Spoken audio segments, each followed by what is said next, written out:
être enregistré. Il sera disponible à la fin. Donc, on trouve ça important de vous avertir quand même qu'il y aura un enregistrement. Il sera disponible sur la chaîne YouTube du REFAD ainsi que sur le site web. Donc, si vous avez des collègues qui veulent aller voir le webinaire, qui n'ont pas pu se joindre à nous ce midi, bien, ils pourront y aller de cette façon. Alors, vous pouvez garder, il y aura une période de questions. Valérie et Valérie vont guider dans leur processus d'animation, mais pour le bien de la cause, on vous demande de fermer vos micros jusqu'à ce qu'il y ait une ouverture de période de questions, et il y en a une qui est prévue. Donc, je me présente rapidement. Je m'appelle Judith Charret. Je suis directrice générale du REFAD et il me fait plaisir d'être avec vous. Vous savez que le REFAD organise pendant une bonne partie de l'année, en fait, à partir du mois de septembre jusqu'au mois de mars, des webinaires à chaque 2 semaines pour permettre de promouvoir, de faire connaître, d'augmenter les compétences, d'échanger, de partager et de créer ce réseau extraordinaire d'éducation à distance. Et donc, vous êtes au dernier webinaire de la saison, bien qu'il y a d'autres activités de formation qui sont prévues pour les membres du réseau. Alors, c'est spécifiquement pour les membres. On vous invite à regarder le site web et Élodie partagera l'information en fin de webinaire. Donc, avant de débuter la présentation, le REFAD, qui est un réseau pan-canadien, reconnaît qu'il est situé en territoire autochtone traditionnel non cédé par voie de traité et souhaite saluer ceux et celles qui, depuis des temps immémoriaux, en ont été les gardiens traditionnels. Nous exprimons notre respect pour la contribution des peuples autochtones à la culture des sociétés ici et partout autour du monde. La présentation de cet atelier est rendue possible grâce à l'appui financier du gouvernement du Canada et des membres du réseau d'enseignement francophone à distance. Merci à vous tous et toutes d'être présents et présentes avec nous pour cet atelier qui est intitulé Transformation de contenu web d'apprentissage euh, en REV, assisté par l'IA générative. Alors, on accueille, et je vais vous laisser vous présenter, mais on accueille très chaleureusement Valérie Payen et Jean-Baptiste et Valérie Psyché de l'Université de TÉLUQ. Alors, à vous, mesdames, de vous présenter et de nous faire vivre l'expérience que vous nous proposez. Eh bien, bonjour. En fait, je pensais que vous alliez nous présenter, mais on va le faire chacune à notre tour rapidement. Donc, moi, je suis professeure, je suis Valérie Psyché, professeure à l'Université Luc au département éducation. Je travaille dans le domaine de l'intelligence artificielle appliquée à l'éducation, appliquée à l'apprentissage humain depuis les début des années 2000. Au sujet qui concerne, par exemple, l'usage des tuteurs intelligents, les usages de l'IA concrètement dans des applications de l'IA pour favoriser pour l'apprentissage adaptatif, la personnalisation. La personnalisation, excusez-moi, ou d'autres sujets comme comment exploiter l'IA pour pouvoir transformer des ressources éducatives libres. C'est ce dont on va vous parler aujourd'hui. Je suis co-responsable de l'axe éducation et capacitation de l'OBVIA, qui est l'Observatoire sur les impacts sociétaux du numérique et de l'IA, et qui regroupe un ensemble, presque toutes les parties prenantes, je pense, du milieu de l'éducation au Québec. Et puis, j'œuvre des communautés scientifiques, euh, encore en lien avec l'IA et l'éducation. Donc, il s'agit de la conférence internationale Intelligent Tutoring System, qui a lieu chaque année quelque part des endroits différents dans le monde, qui regroupe un ensemble de chercheurs internationaux. Également la conférence AINet, donc Artificial Intelligence in Education, qui est également un autre regroupement de chercheurs qui s'intéressent à ces questions des usages de l'IA en éducation. Et pour finir, c'est le pendant plus asiatique, donc ICC, donc c'est la conférence internationale Computer in Education. Je laisse la parole à Valérie Payan pour qu'elle se présente.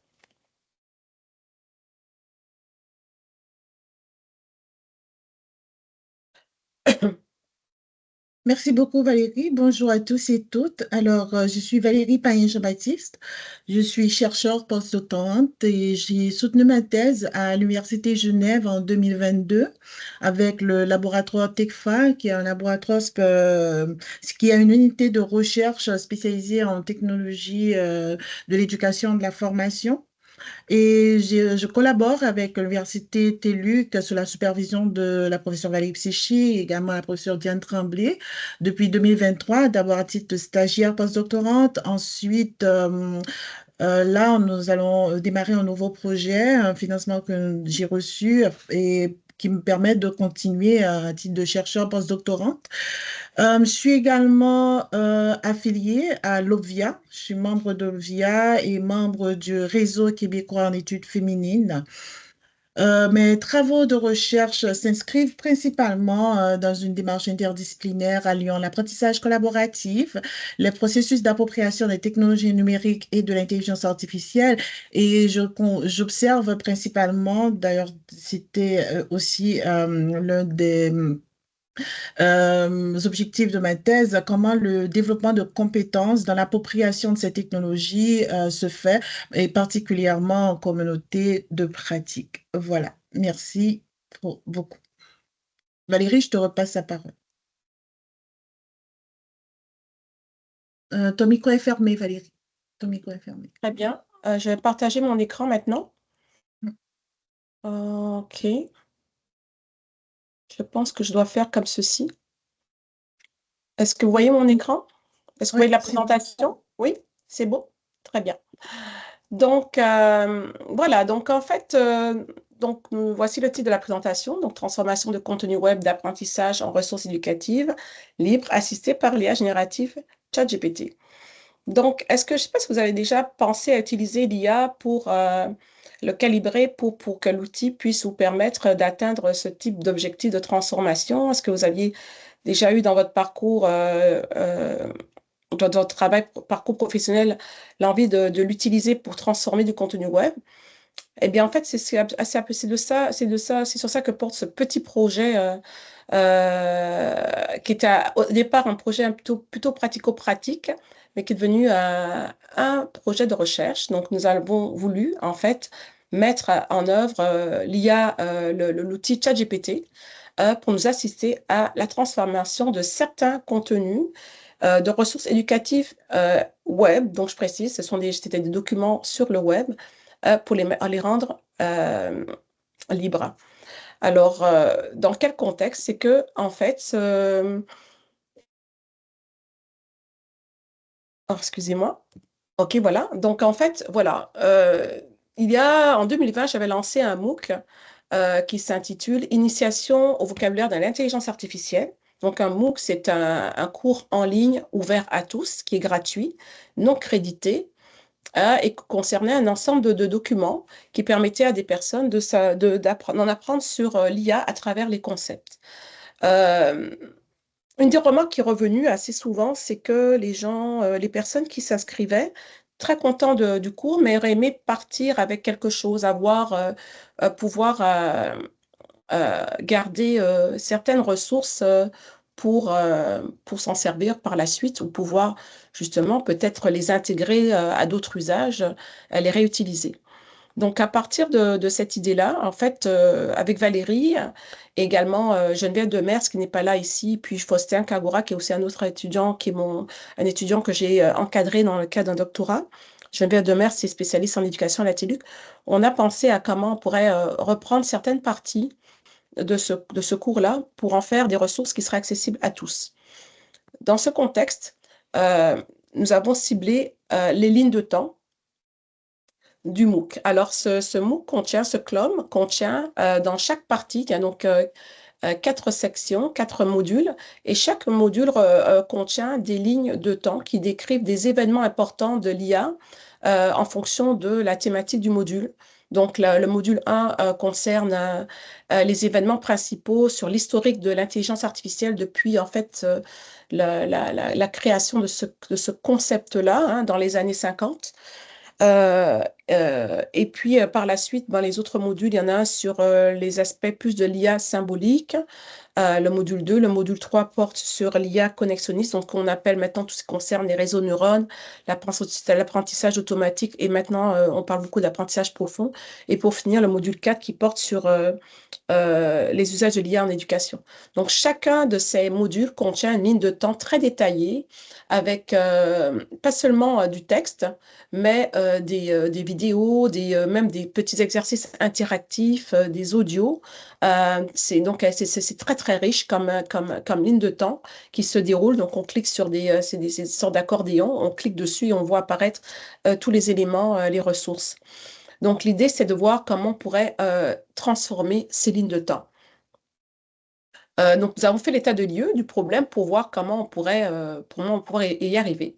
Donc, tout d'abord, comme je l'expliquais, nous avons des ressources éducatives. Donc, Les si ça... slides ne défilent pas, Valérie, désolée de t'interrompre. Merci Merci. beaucoup. OK. Voilà, pardon, ici. Donc, nous avons des ressources éducatives. Il ne s'agit pas de créer des ressources éducatives, mais bien de les transformer, ce qui est un problème un petit peu plus complexe. Donc, nous avions donc ces ressources éducatives sur le site web du cours de la TELUC.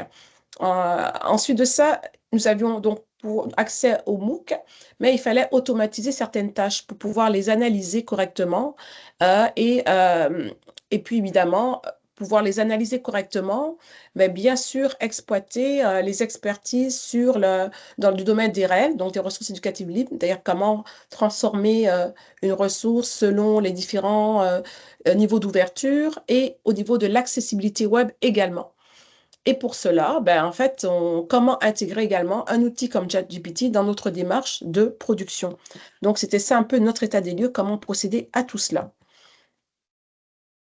Comme vous le voyez ici, en fait, c'est ça. Donc, il faut s'inscrire sur le MOOC. On ne peut pas y accéder librement. Je précise cela parce qu'il y a certains outils qui peuvent analyser, par exemple, l'accessibilité web de pages, mais ces pages n'ont pas une page d'inscription. Donc, elles sont accessibles directement. C'est une complexité de moins. Donc, d'abord, parlons des principes d'accessibilité web. Donc, en plus de rendre une ressource libre et d'indiquer son niveau de licence d'utilisation, l'accessibilité numérique doit également être prise en compte si l'on veut que la ressource soit accessible à un public plus large. Donc, selon le World Wide Web Consortium, donc le W3C, l'accessibilité du web, également appelée accessibilité numérique, signifie que les sites web, les outils et les technologies sont conçus et développés de façon à ce que les personnes handicapées puissent les utiliser. Mais bien sûr, l'accessibilité numérique bénéficie à des personnes sans handicap également, telles que les personnes âgées ou même monsieur tout le monde. Donc, comme on dit, en fait, si ça peut servir à tous, ça va servir. En fait, l'idée, c'est que ça serve à tous, y compris à des personnes en situation de handicap. Mais même quelqu'un qui aurait des difficultés, qui verrait moins bien, pourrait bénéficier, sans être aveugle ou malvoyant, pourrait bénéficier justement de ressources qui respectent en fait les normes d'accessibilité web. Donc, la mise en œuvre de l'accessibilité numérique est guidée par des règles internationales qui sont liées au Web Content Accessibility Guidelines, ce qu'on appelle le WCAG, et qui comprend un certain nombre de principes. En fait, il y en a 4. Ces principes sont le principe de perceptibilité, d'utilisabilité, le deuxième, de compréhensibilité et de robustesse. Donc, sans rentrer trop dans le détail, chacun de ces principes-là décrit comment, en fait, on doit présenter les contenus, notamment l'information soit présentée de telle façon qu'elle puisse être perçue par tout le monde, que l'information, en fait, que les sites qui présentent l'information puissent être utilisés en fait par des machines, par exemple, qui permettent à des personnes non-voyantes de pouvoir les utiliser, donc des liseuses électroniques, par exemple. La compréhensibilité, en fait, la présentation du contenu soit faite de façon à ce que ça soit compréhensible par tous. Je donne un exemple, par exemple, dans le cadre d'un autre projet, je vois que le professeur Jean-Luc Bédard de la télé qui est là, un autre projet Erasmus, nous avions justement à présenter également, donc à ce principe-là, de présenter les contenus. Ça signifie par exemple d'avoir des grandeurs de police suffisantes, d'avoir des textes avec juste ce qu'il faut d'informations, etc. Pour revenir à un autre exemple d'utilisabilité, il faut que, par exemple, les outils puissent pouvoir lire correctement l'information, donc ne pas le présenter, pas présenter trop de contenu avec des tableaux, par exemple. Les tableaux sont difficiles à lire par certains outils. Et puis la robustesse, c'est que ça soit utilisable, euh, accessible sur différents types de machines. Euh, En plus de rendre donc voilà, donc pour la suite, c'est ça. Donc on a vu la partie donc accessibilité web. Maintenant, en fait, oh, pardon, j'ai du mal. Vous voyez mon écran sur les règles? C'est quoi les règles? Oui, d'accord. Donc, je sais plus ce que vous voyez. Je suis désolée. Je suis à la diapo. Est-ce que Là, vous c'est voyez la diapo? l'accessibilité. Oui, là, c'est les règles. C'est bon. C'est les règles? OK. Oui, c'est bon. Merci. Donc, les règles sont une des nombreuses composantes de l'écosystème ouvert actuel. Donc, cet écosystème est assez large et comprend de nombreux éléments tels que l'éducation ouverte, la science ouverte, les pratiques ouvertes, la recherche et les données ouvertes. Elles se définissent de la façon suivante: c'est du matériel d'apprentissage, d'enseignement et de recherche sous tout format et support, relevant du domaine public et bien protégé par le droit d'auteur et publié sous licence ouverte qui autorise leur consultation, leur réutilisation, leur utilisation à d'autres fins, leur adaptation et leur redistribution gratuite par d'autres. Donc ça, c'était défini par l'UNESCO, ce que je viens de citer. Donc, il y a plusieurs principes directeurs, en fait, quand on parle de REL, notamment, on parle des 5 R de Riley, qui signifient retenir, réutiliser, réviser, remixer, redistribuer. Notamment, donc, en fait, quand on parle de concevoir des ressources éducatives libres, on veut qu'elles soient réutilisables, c'est-à-dire que quelqu'un qui pourrait les reprendre et pourrait les reprendre telles quelles ou les ajouter à des ressources existantes qu'ils ont déjà, pouvoir les modifier, donc les reprendre et les modifier, pouvoir les partager. Donc, il y a différents principes comme ça qui permettent dans le fond, à ce que la ressource ait une seconde vie, on va dire.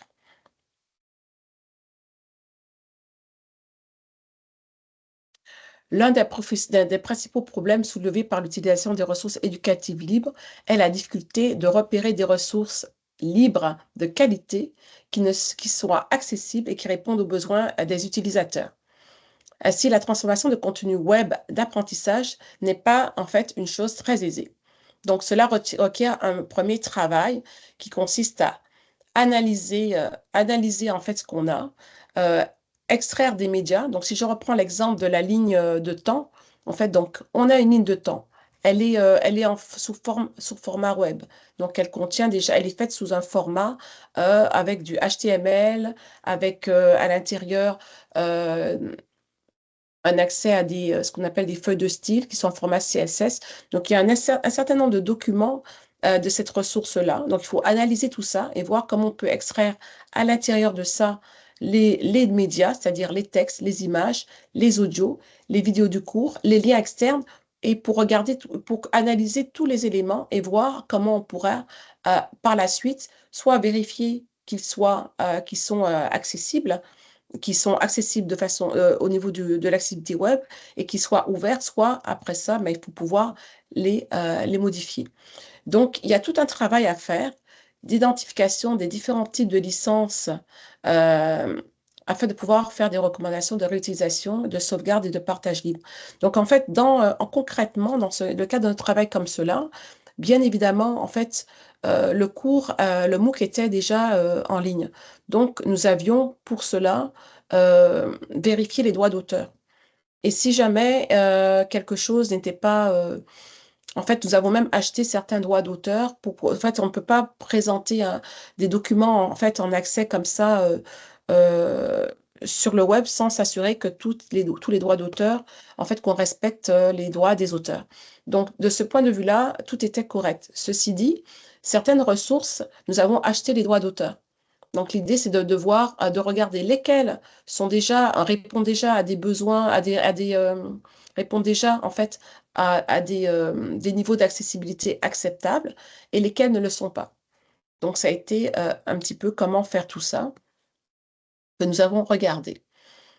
Pour ce faire, bien évidemment, c'est le but du projet que nous présentons, c'est de voir comment l'IA générative, ChatGPT, en fait, en tant qu'interlocuteur très performant, qui peut analyser des contenus et générer des textes de façon rapide, en fait, en surpassant nos compétences à ce niveau d'humain, c'est-à-dire il peut regarder si on le calibre bien, quel serait son potentiel justement à nous accompagner dans cette tâche qui peut prendre énormément de temps.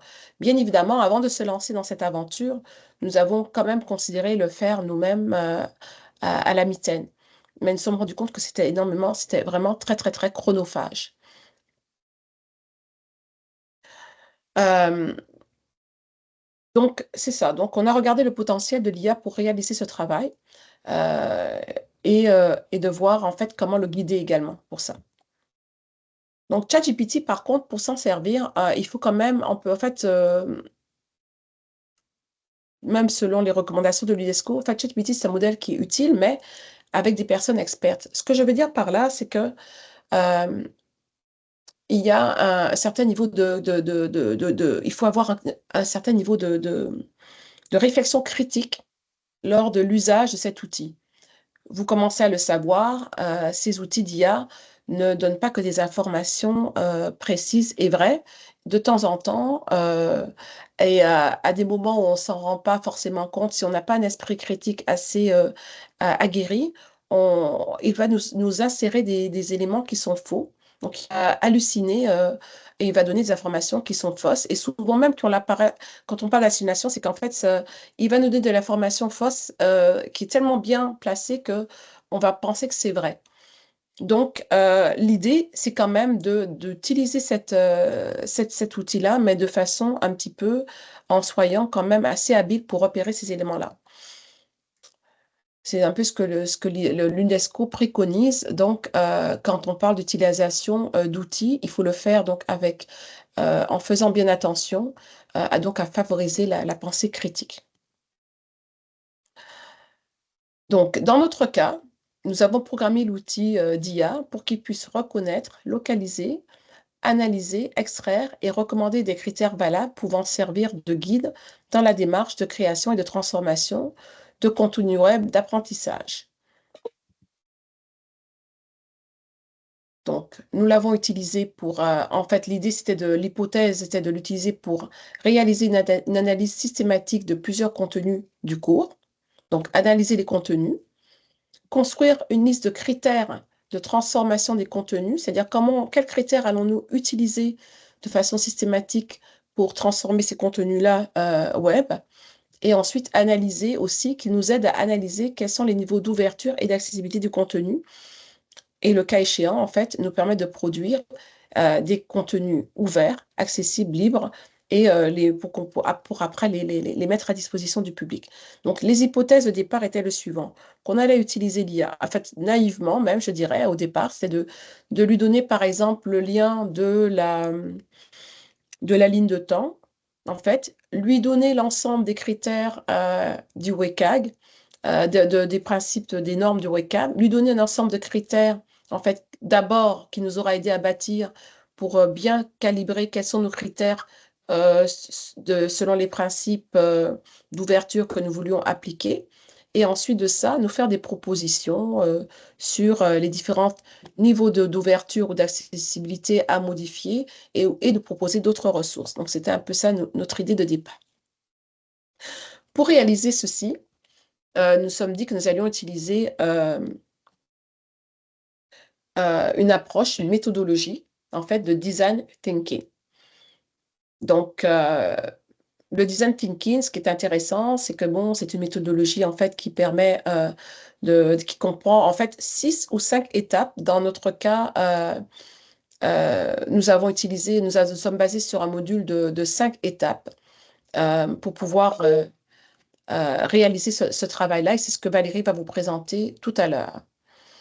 Donc, le design, la démarche méthodologique de design thinking était utile pour déterminer donc quel serait l'usage optimal de ChatGPT pour cibler en fait tous les paramètres d'ouverture et d'accessibilité du cours et aussi évaluer les résultats obtenus, comme je l'ai indiqué tout à l'heure, pour voir comment on pourrait par la suite entraîner l'outil à automatiser cette tâche sur toutes nos lignes de temps.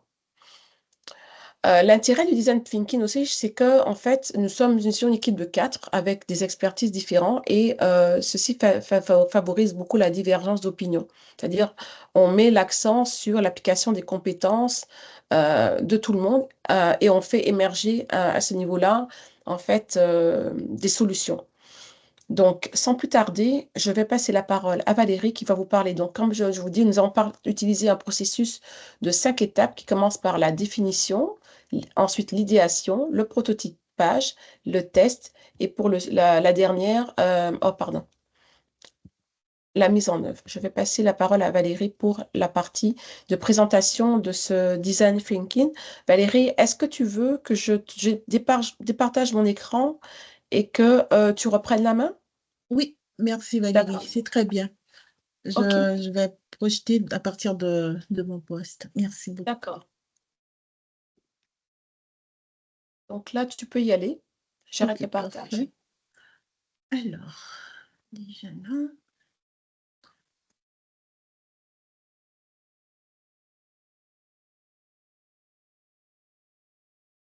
Donc, ça va pour vous. Vous pouvez confirmer que vous voyez bien mon écran? Oui, on voit Ça va? la partie sur le design thinking. Ah, parfait, d'accord. OK. Alors là, et comme l'a bien introduit Valérie, je vais vous présenter dans cette deuxième partie de notre séminaire le processus en fait, toute la méthodologie que nous avons mis en place et tout ce processus d'expérimentation et comme l'a bien dit Valérie, d'instrumentalisation de ChatGPT que nous nous sommes appropriés comme assistant dans ce travail de recherche. Alors, ce que je vais vous demander de faire à présent, c'est de faire un voyage dans le temps. Je vous demande de remonter en 2023 lorsque justement nous sommes dans cette phase de démocratisation de l'intelligence artificielle générative et où ChatGPT arrive comme un instrument assez performant, mais que nous sommes tous dans les heures de balbutiement. Donc en 2023, c'était vraiment les premiers moments. Donc mobiliser une IA dans le cadre d'une recherche, même lorsqu'aujourd'hui, il y a beaucoup d'articles qui sortent presque tous les mois. Donc, ces connaissances n'étaient pas déjà acquises.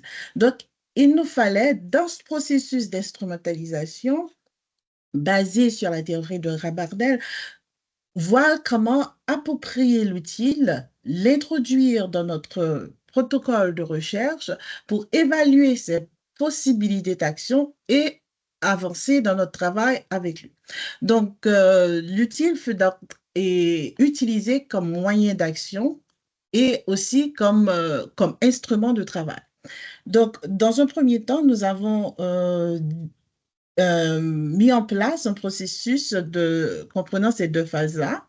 Donc, l'outil a été utilisé et nous avons créé des missions adaptées. Je vais vous présenter, je vais arrêter le mode diaporama pour vous présenter chaque mission et avoir aussi vos retours sur certaines phases.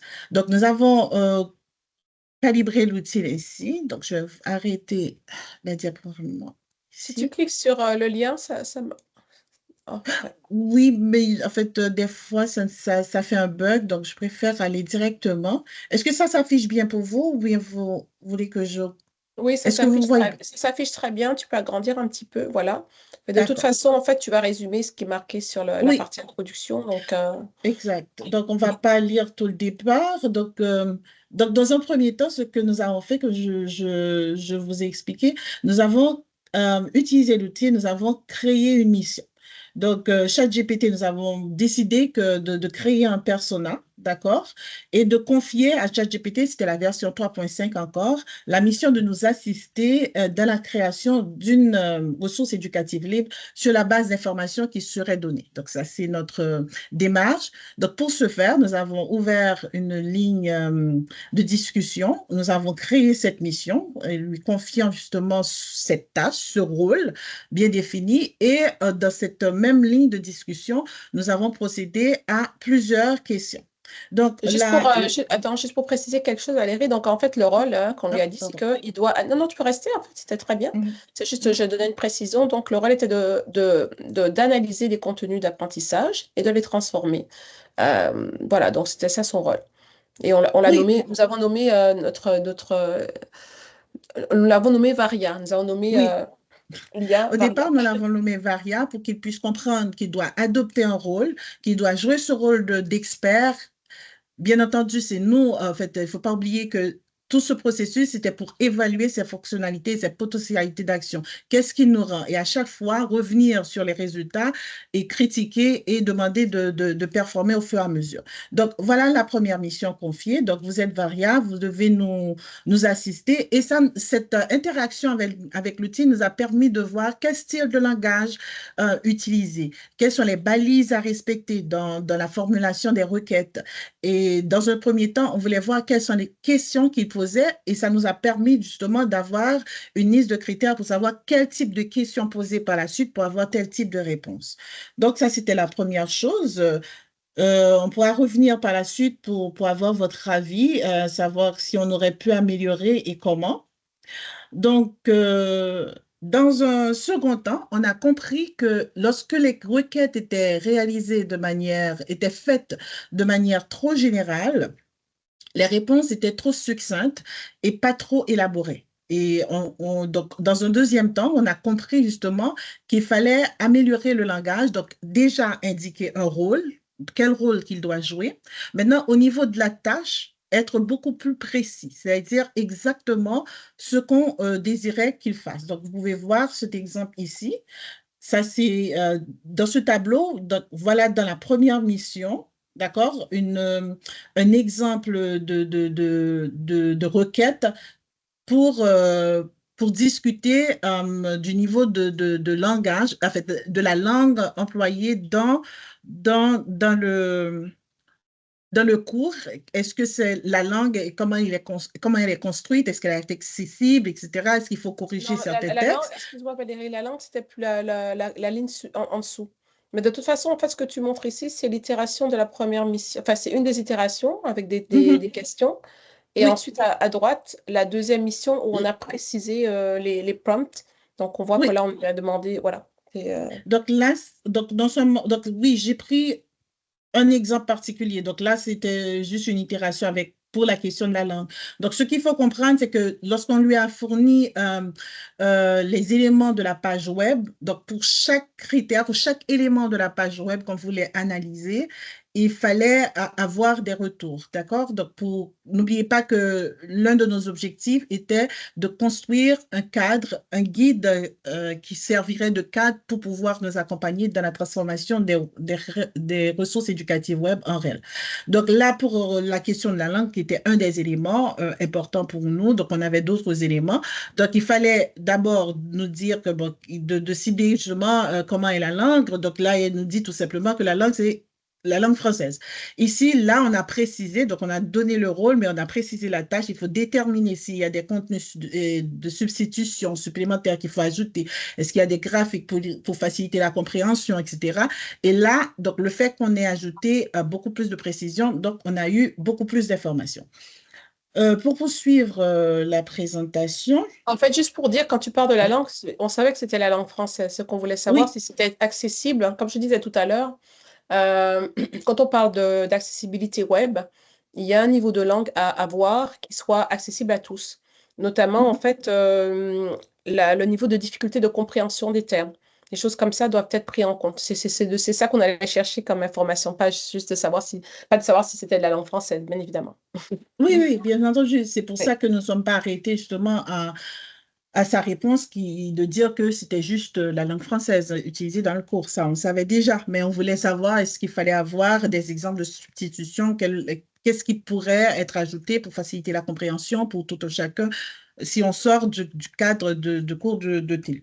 Donc ici, comme Valérie l'a déjà annoncé au cours de sa présentation, donc on a mis en place une structure interdisciplinaire et interordre pour poursuivre l'expérimentation. Au départ, nous n'étions que deux, donc nous avons inclus d'autres experts.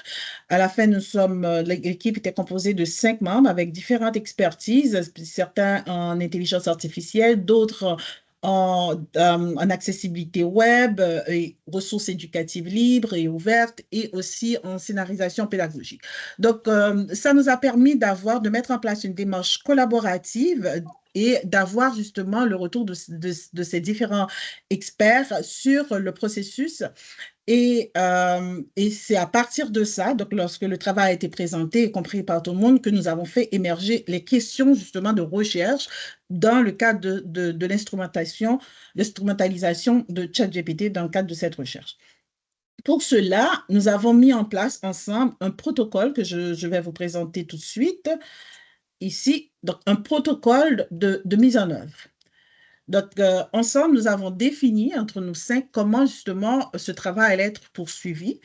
Donc, une fois de plus, donc nous sommes passés maintenant, ça a augmenté entre-temps, nous sommes passés de GPT 3.5 à ChatGPT 4 plus, et nous avons pu maintenant créer une mission en utilisant la fonctionnalité personnalisée de ChatGPT. Je ne sais pas si vous êtes imbu de cette fonctionnalité de ChatGPT.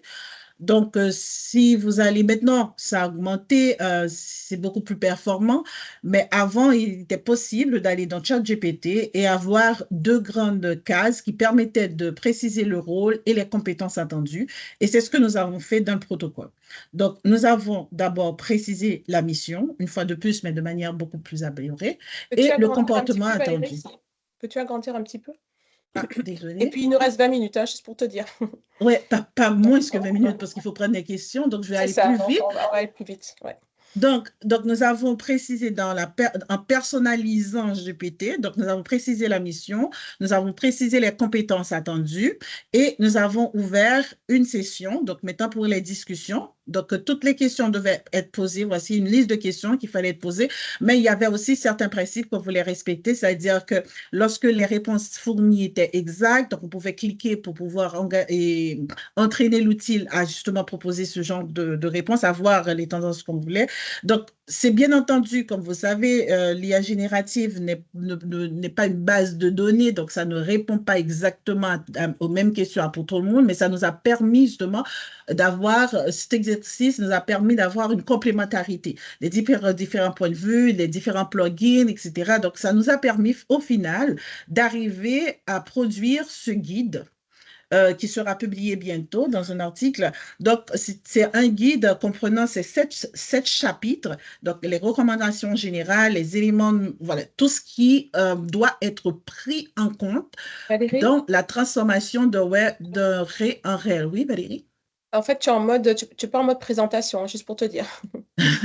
Oui, c'est parce que je vais Ah oui, parce que tu passes d'un à l'autre, d'accord. C'était juste pour te dire. D'accord, si on peut, bon, si vous voulez bien. L'important, c'est qu'on voit bien, en fait. Oui, je voilà. pense que si ça va bien, je préfère poursuivre pour ne pas perdre le temps à passer dans différents formats. Donc, voilà. Donc, je diminue mes notes là. Alors, comme ça, vous voyez mieux. Ici, ça va mieux, j'espère. Ouais, c'est bien.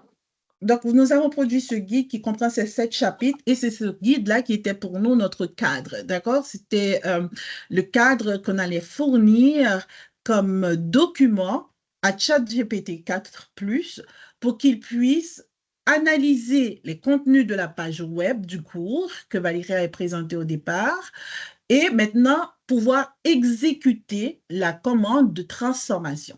Donc, ce que nous avons pu constater, que nous avons fourni à ChatGPT justement ce guide sur lequel il devait se baser pour pouvoir suivre les étapes de transformation, donc tout ce qui devait être standard.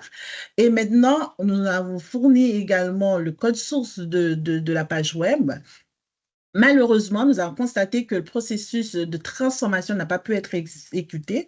Il n'évalue pas l'influence ou l'effet d'un style spécifique sur un élément HTML correspondant. Donc, puisque nous sommes dans un processus de design thinking, donc justement, nous avons dû adapter notre processus pour comprendre que nous allons nous-mêmes passer au processus de transformation, mais que de son côté, il fallait nous indiquer quels seraient les formats, les fichiers multimédia qui seraient plus accessibles. Donc, dans un bot spécialisé qui a été créé, qui s'appelait Expert Accessibilité Web, nous avons alimenté de nouveau ce bot-là, ce chatbot, et nous avons posé ces questions à savoir justement pour déterminer le format le plus approprié pour publier les lignes de temps, etc. Bien entendu, le format le plus approprié qui était plus ouvert, c'était le format HTML. Et le second, qui venait tout de suite après, c'était le PDF pour pouvoir, c'est-à-dire sortir de l'Internet dans le cadre des contextes où l'accès était un peu difficile.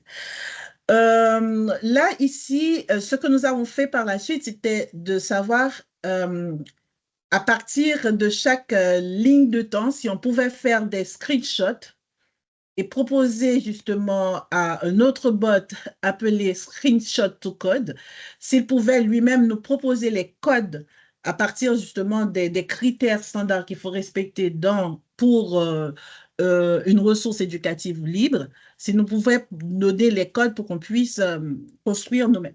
Mais ce qu'il faut retenir et ce qui fait plus important comme résultat pour nous dans le cadre de ce travail de recherche, et c'était ça le problème posé à la base, c'est que dans la transformation d'un contenu, le travail, il est énorme et chronophage, il prend beaucoup de temps. Si on doit passer à travers les différents éléments, là, je vais vous présenter un exemple. Disons, voici le contenu PDF du module 1 de la première ligne de temps. Donc, si on veut transformer ce contenu-là en un contenu ouvert, accessible, c'est un contenu qui appartient, qui est inséré dans TELUC. Les ressources sont bien référencées, etc.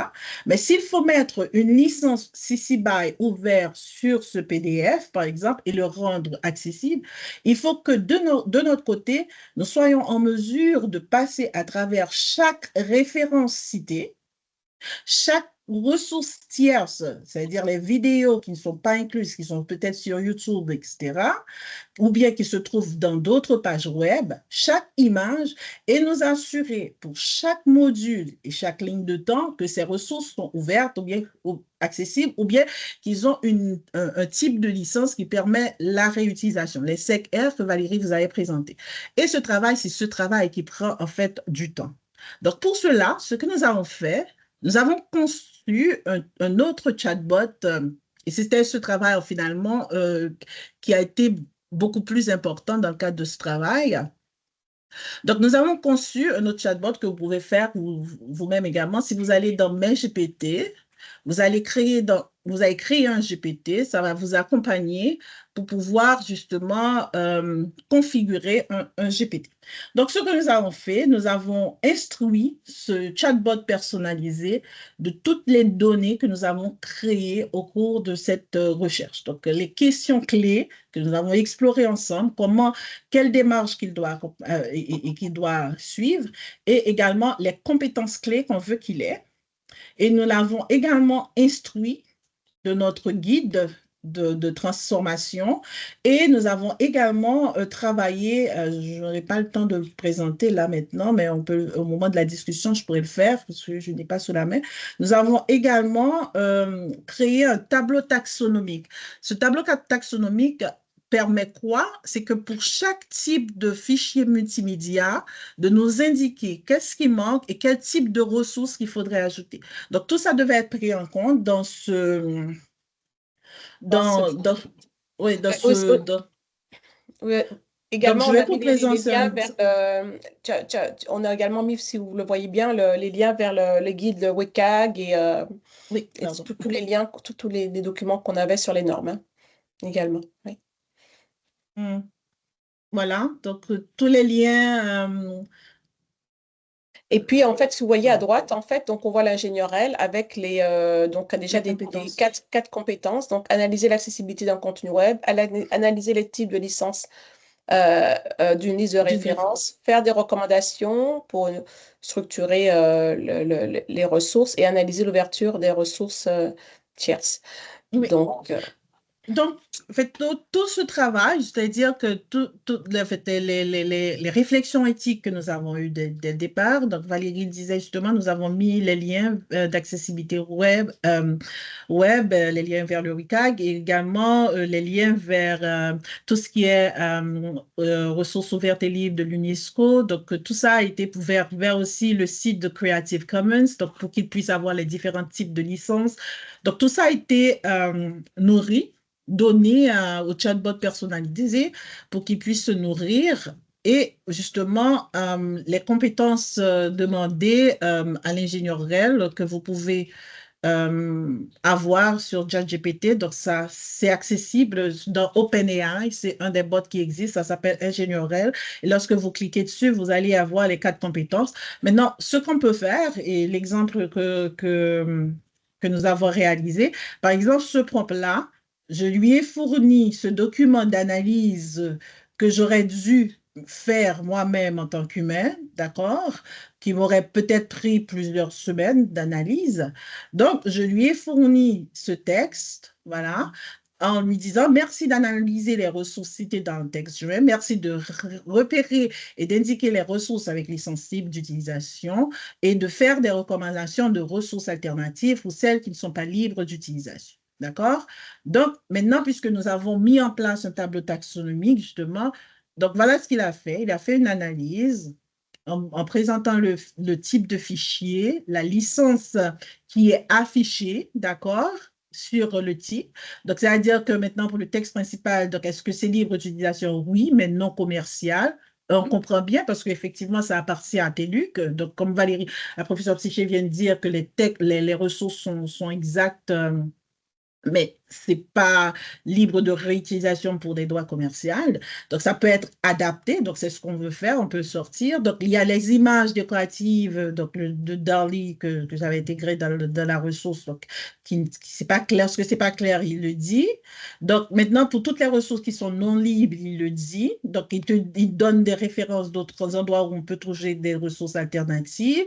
Maintenant, donc, pour d'autres, lorsque c'est pas clair, il le dit. Lorsque c'est non libre, il le dit. Il donne aussi d'autres archives ouvertes où on peut trouver d'autres images, d'autres audios, d'autres références, etc. Lorsque c'est libre, il dit, explique pourquoi. Donc voilà, donc c'est très aidant et je ne peux pas aller plus loin, il est déjà 51. On a d'autres cas où on peut pousser un peu plus loin pour dire, OK, d'accord, pour la photo IBM, je veux avoir une ressource, donc puisque c'est pas clair, donnez-moi un lien vers une ressource libre qui indique exactement ça. Donc ça nous permet quoi? De pouvoir alimenter un fichier PDF donc, c'est-à-dire qu'on pourrait reconstituer rapidement notre fichier avec d'autres ressources et d'autres références qui respecteraient le texte intégral et à donner la licence exacte. Maintenant, pour finir, ce que nous avons fait pour aller plus loin, parce qu'au départ, nous avons commencé avec ChatGPT, mais maintenant, il est arrivé d'autres IA génératives, d'autres outils. Donc, vous connaissez peut-être Bolt. Je ne sais pas si certains d'entre vous connaissent Bolt, mais c'est une IA justement qui prend en compte les lignes de code, ce que ingénieur, en fait, ce que l'ingénieur ne faisait ChatGPT pas. ne ChatGPT ne pouvait faisait pas pas. faire, justement. Donc, nous avons pu le faire avec le bot. Donc, nous avons instruit pareil, comme nous l'avons fait pour ingénieur réel. Nous avons donné les liens, le guide, le fichier taxonomique et nous lui avons donné le code source, d'accord, la ligne CSS. Et il nous a produit justement cette version de l'outil, parce que l'outil qu'on voulait, c'est un outil qui soit lui-même accessible, c'est-à-dire un logiciel qui pourrait être lui-même déployé de manière libre, c'est-à-dire sans besoin d'une inscription préalable, qui ne soit pas inséré dans une institution. Donc, on peut librement utiliser. Donc, on peut télécharger une ressource et puis lui demander d'analyser la ressource, comme on vient de le voir avec Ingénieurel. Et maintenant, afficher la ressource, comme voilà, D'accord? Donc, les analyses ont été faites, il a donné des ressources alternatives, il a donné la référence et il a mis la licence qui convient et les attributions, ce qui est encore très intéressant parce que ça se trouve dans les guides, le niveau copyright and copyleft, il l'a bien fait, et la possibilité de télécharger en format simple, en format complet. Bien entendu, ça, c'est pas accessible maintenant parce que c'est encore un prototypage, mais on voulait vous montrer toute la démarche de réflexion, ce que ça nous a permis de produire. Donc, Oui. en fait, voilà, les 53. Valérie, si tu permets, je voulais juste préciser que pour bien comprendre, parce que ça peut-être que on a fait un résumé rapide d'un processus qui a duré quand même un certain temps. Je dirais, ça fait quoi, 1 an, 2 ans? Je sais Un plus. an, un Un an. an. Ça me semble encore plus long. 1 an et demi, je pense. Et en fait, on n'était pas capable, en fait, il fallait qu'on reconstitue la ligne de temps parce que ChatGPT n'était pas capable d'analyser le code HTML avec les feuilles de style et tout ça. Comme on a dit, il ne pouvait pas exécuter le code.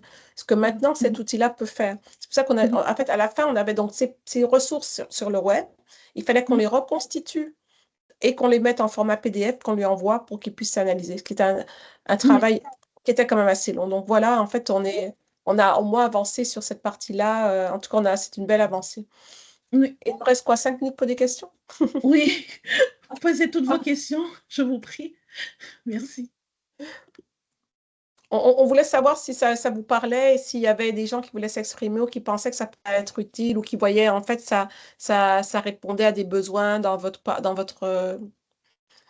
dans vos tâches professionnelles. Si vous avez des questions. Alors, OK, il y a une première question de Merlin. Est-ce que nous allons partager le document? Oui. Ce sera accessible dans la communauté REFAD, si je dis bien. Elodie, vous pouvez confirmer? Oui.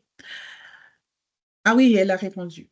Donc, ouais. Est-ce Alors, que vous avez d'autres questions? il y a une partie de cette recherche, comme disait Valérie, le guide, en fait, qui va être publié dans un article. En fait, tout le processus en tant que tel. Bien sûr, toute la partie en général, et vous pouvez y accéder également. En fait, c'est disponible, vous pouvez le tester. Cette première version, premier prototype permet de faire certaines choses. Maintenant, la deuxième phase est encore à l'état de... En fait, on pourra difficilement la partager pour le moment, la deuxième phase sur Bolt, parce que c'est encore en état de travail. Construction, oui. Construction. Merci. Alors, je ne sais pas si est-ce que vous trouvez ce travail intéressant? Est-ce que vous le transposeriez dans vos contextes professionnels ou personnels ou voilà? En fait, c'est vrai que la plupart du temps, ceux qui s'intéressent aux ressources éducatives libres, ils partent de zéro. Et c'est beaucoup plus simple. Là, c'est vraiment un travail de transformation. Je vois qu'il y a une main levée, mais je ne sais pas. Oui. En fait, Cyrielle, oui, est-ce que vous voulez c'est moi. simplement... Bonjour. Oui, Cyrielle Kenning, associée d'apprentissage pour eCampus Ontario.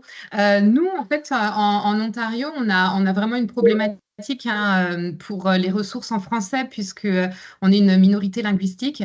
Donc, c'est un grand défi. À eCampus Ontario, on a une bibliothèque qui s'appelle la Bibliothèque Libre. Et chaque année, on essaye vraiment d'augmenter notre nos ressources éducatives libres qui sont proposées pour nos enseignants francophones. Donc pour l'enseignement du français, mais pour aussi l'enseignement en français. Donc moi, je vois vraiment un potentiel énorme de ce que vous avez fait, en fait, le processus, la démarche que vous proposez ici, c'est vraiment quelque chose qui va nous être très bénéfique pour eCampus Ontario, je pense. L'idéal, ça serait évidemment de la mettre en ressources éducatives libres pour que elle puisse être exploitée en fait après par nos différents enseignants, puis même aussi dans les programmes que nous on donne. On donne des programmes en développement professionnel pour les enseignants postsecondaires. Donc il y aurait vraiment un très beau potentiel, j'imagine, de ce que vous avez développé ici. Donc, si vous voulez qu'on en discute plus tard, ça serait vraiment Oui, très bien. n'hésitez pas à nous contacter. En fait, je pense que vous avez nos emails. Comme on n'a pas Oui. beaucoup de temps, merci. Avec plaisir, Cyrielle. On va passer la parole à Patrice Tourangeau. Oui, bonjour, est-ce que vous m'entendez? Oui, très bien, merci. Oui, donc je suis un conseiller pédagogique. Je travaille à Campus Récit, donc une plateforme de formation là, en ligne pour le développement professionnel des enseignants et des différents membres du personnel scolaire au Québec. Et au Récit, là, tous les conseillers pédagogiques du Récit, on a environ 300. On produit des ressources éducatives libres. Donc, on a cette pratique depuis plusieurs années. Par contre, ce que je vois, c'est que dans l'outil que vous proposez, c'est que souvent, nous, on veut intégrer des images libres de droit dans nos documents, mais parfois, on va les citer, provient de Pixabay, mais des fois, la citation est peut-être incomplète. Donc, ce que je trouve intéressant dans votre travail, puis j'aimerais vraiment ça aller chercher la présentation pour aller le tester, c'est justement de s'assurer qu'on respecte toutes les règles, là, parce c'est comme si on les respecte en principe, mais en pratique, est-ce qu'on réfère correctement? Il y a sûrement des petits oublis. On fait très attention à l'accessibilité également au récit maintenant. Donc, mais c'est sûr qu'un outil comme ça peut nous faciliter les choses. Donc, je pense que ça vaut la peine là, qu'on mette la main sur votre travail et qu'on essaye là, de notre côté d'utiliser ce que vous avez fait. Alors, merci pour votre travail. Merci, c'est ça le but. Puis, s'il vous plaît, n'hésitez pas à nous contacter. On pourra peut-être faire même une séance d'idéation. Justement, c'est pour ça qu'on a posé la question à la fin de la présentation. Est-ce que ça vous parle? Est-ce que vous voyez des usages dans vos pratiques professionnelles et tout ça? Parce qu'on aimerait vraiment bien le savoir. L'idée, c'est vraiment de partager, de permettre que ça serve à la communauté. Donc, ça nous permettrait nous-mêmes d'avancer dans notre réflexion. Donc, un gros merci. Mais parfait. Si jamais on a un besoin, on vous contacte. Merci. Merci beaucoup. Ok. Merci, merci encore une fois à nos deux conférencières et merci à tous qui ont assisté à ce dernier atelier du REFAD. Nous vous invitons à répondre au questionnaire de satisfaction disponible dans le clavardage. L'atelier d'aujourd'hui sera mis en ligne sur notre page YouTube et sur notre site internet dans les prochains jours. Ce dernier atelier marque la fin de notre série de perfectionnement de l'année. Des conférenciers passionnés ont partagé leur expertise et surtout une belle communauté engagée. Un grand merci à chacun d'entre vous. Rassurez-vous, ce n'est pas fini. En exclusivité pour novembre, nous avons un atelier prévu le 27 mars intitulé « Et s'il y a génératif propulsé, la conseillance pédagogique ». Un autre atelier fin avril vous sera annoncé aussi très bientôt. Si vous souhaitez vous aussi animer un atelier, sachez que notre appel à proposition pour les ateliers 2025-2026 est ouvert jusqu'au 15 avril. Toutes les informations sont disponibles sur notre site web. Encore une fois, merci à vous, Valérie. Merci. Je voulais juste mentionner rapidement, je vois que Fatma Miladi est ici. C'est aussi une des étudiantes de doctorat que j'encadre et qui nous a quand même agi comme experte aussi à un moment donné dans le projet. Donc, allô Fatma. Oui, elle faisait partie de l'équipe. Bonjour Fatma, merci. Bonjour, merci à vous. C'était très bien. C'était une très excellente présentation. Merci à tout le monde aussi. Bonne fin de journée. Merci. Merci. Au revoir. Merci. Au revoir.